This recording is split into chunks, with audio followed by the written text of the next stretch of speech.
ยตะบัดตะเนะตะนอกบัดเป็นจับปัดแมน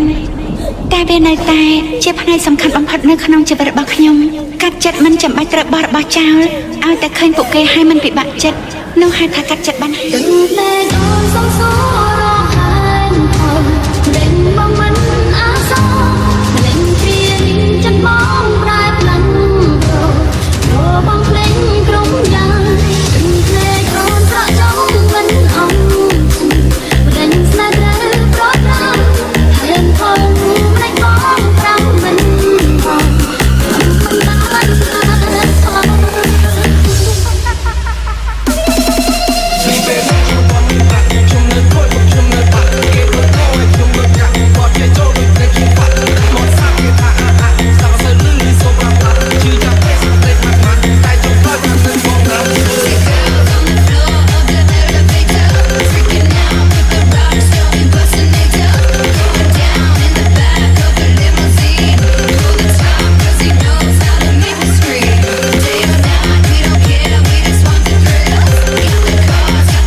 DJ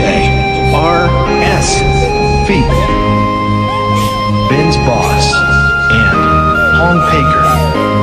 the Family Boss. ថ្មីត្បិតតំណែងតំណងបានបញ្ចប់បាត់មែន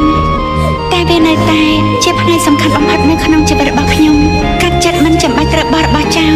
ឲ្យតែឃើញពួកគេឲ្យมันពិបាកចិត្តនោះហៅថាកាត់ចិត្តបានហើយទឹកលេងអូនសំសួររងហានផលមិនដេញបងមិនអាស